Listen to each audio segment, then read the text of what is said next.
सास बन सकती है माँ। अरे क्यों रे, काम में ध्यान नहीं है जो सब्जी में नीरा नमक भर दिया। मुफ्त में रोटी तोड़ने की आदत पड़ी हुई है, ये सब यहाँ नहीं चलेगा। गलती हो गई माँ जी, माफ कर दीजिए। माफी चाहिए? चलो ठीक है, ये नमक भरी सारी सब्जी खत्म कर, कुछ भी फेंकना नहीं चाहिए, मिल जाएगी माफी। सुनैना की शादी कुछ महीनों पहले ही वासु से हुई है, जिसके बाद से उसकी जिंदगी इस नर्क में जल ही रही है। और अब यही सुनैना की आम जिंदगी है, जिसमें उसकी सास हर छोटी बात पर और कभी कभी तो बिना किसी बात के बस उसे परेशान कर खरी खोटी सुनाती ही रहती है। सुनैना, कल मुही कहाँ मरी हुई है, इधर तो आ। सास की आवाज सुन सुनैना भागती हुई उसके पास आती है। क्या हुआ माँ जी? अरे तुझे पता है मेरे पैरों में दर्द रहता है, तो मुझसे बदला लेने के लिए टीवी का रिमोट इतनी दूर रख दिया। अरे मुझे ज्यादा खड़ा कर पैर तुड़वाना चाहती है क्या? आज पूरा दिन तू एक पैर पर काम करेगी, अगर कहीं दूसरा पैर जमीन पर रखा तो मुझसे बुरा कोई नहीं होगा।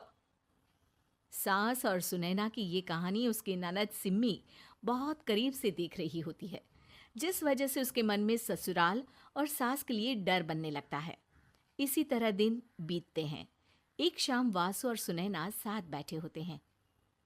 क्या बात है, तुम दिन पर दिन कमजोर कैसे होती जा रही हो? नहीं तो, आपको ऐसे ही लग रहा होगा, मैं बिल्कुल ठीक हूँ। हो सकता है, पर चलो ध्यान रखना, मुझे कुछ काम है। ऐसा बोल जैसे ही वासु जाता है, तभी सिम्मी वहां आ जाती है। भाभी, आप भाई को माँ के बारे में बता क्यों नहीं देती? वो आपके साथ बहुत गलत करती है। क्या सारे ससुराल वाले ऐसे ही होते हैं?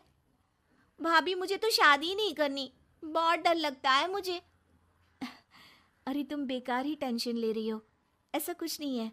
मुझे पता है तुम्हारा ससुराल बहुत अच्छा है, इसलिए खुशी खुशी ससुराल की तैयारी करो। सिम्मी तो वहाँ से चली जाती है, लेकिन सुनैना उसकी बातों से सोच में पड़ जाती है। कुछ दिनों बाद सुनैना के मम्मी पापा और भाई उनके घर आते हैं, जिन्हें देख सास हैरान रह जाती है। आप लोग सुनैना से मिलने आए हैं? अरे बहू, देख तो तेरे मम्मी पापा आए हैं।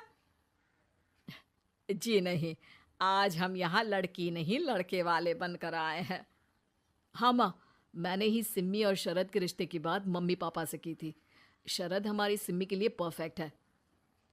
बेटे की बात मानते हुए उसकी माँ रिश्ते के लिए मान जाती है, पर अब सिम्मी के मन में ससुराल का डर और ज्यादा बढ़ जाता है। जैसे यहाँ माँ भाभी पर जुल्म करती है, ये भी पक्का अपनी बेटी का बदला लेने के लिए ही मुझसे शादी कर रहे हैं। इसी सब के बीच देखते ही देखते सिम्मी शरद की शादी हो जाती है और सास के नाम से डरी सहमी सिम्मी ससुराल पहुंच जाती है। जहां पहुंचते ही वो डरते हुए बोलती है, मम्मी जी, मैं अभी पूरे घर का काम कर दूंगी और जॉब भी छोड़ दूंगी। जैसे आप कहोगी मैं सब कुछ वैसे ही करूंगी। अरे इतना डर क्यों रही हो? और अभी घर आई हो, कोई काम करने की जरूरत नहीं। नई शादी है, कुछ दिन आराम करो, घूमो फिरो। रही बात घर या जॉब की, तो वो तुम्हारी चॉइस है, कोई तुम्हें नहीं रोकेगा।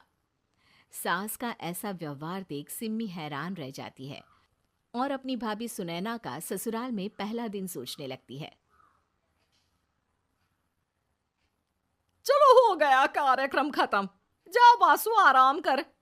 बहू, तू अपने काम पर लग जा। काम से मेरा मतलब है घर का काम, क्योंकि अब से तुम इसके अलावा और कोई जॉब बॉब नहीं करोगी। हाँ। क्या हुआ, कहाँ खो गई? लगता है सपनों में ही घूमने लगी।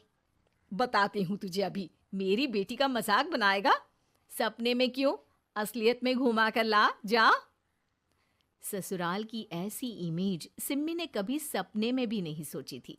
अपने आप को बहू नहीं, बेटी सुन उसे बहुत हैरानी होती है। लेकिन जैसे जैसे समय बीतता है, तो अब सिम्मी को किसी भी जगह से ज्यादा ससुराल अच्छा लगने लगता है। एक दिन सिम्मी सबसे मिलने मायके आती है, तो अपनी माँ को भाभी पर चिल्लाते हुए देखती है। अरे करमजली, अगर मुझे इतना ही पैसा खर्च करना होता तो तेरी जगह घर में नौकरानी ना रख लेती। तुझे लेकर आई जिससे नौकरानी का पैसा बचे, पर तू तो उससे भी ज्यादा खर्चा करा रही है। बस माँ, तुम्हें कोई कुछ बोलता नहीं तो हर हद पार करोगी क्या? अगर यही सब मेरी सास करे तो? अरे तो उनकी बेटी को जिंदा गाड़ दूंगी। तुम्हारे और उनके अंदर यही तो फर्क है माँ। तुम उनकी बेटी के साथ क्या क्या करती हो, सब कुछ पता होने पर भी वो तुम्हारी बेटी को पलकों पर बिठा कर रखते हैं। एक आप हैं, उनकी बेटी को अपनी बेटी जैसा तो क्या बहू तक नहीं समझती। माँ, आपको सुनकर मिर्ची जरूर लगेगी, लेकिन मेरी सास मेरी माँ से अच्छी माँ और सास दोनों हैं। इस पर सिम्मी अपनी माँ को अपने ससुराल और उसके प्यार के बारे में सब कुछ बताती है, जिसे सुन सुनैना की सास को अपनी हर गलती का एहसास होता है। अगर वो चाहते तो आराम से अपनी बेटी का बदला मेरी बेटी से ले सकते थे, पर उन्होंने ऐसा नहीं किया और तुझे हमसे भी ज्यादा प्यार दिया। तुम दोनों ही मुझे माफ कर दो। इसके बाद तो जैसे सुनैना की सास का रूप पूरी तरह बदल जाता है। Mission successful. रिवेंज लेना है क्या?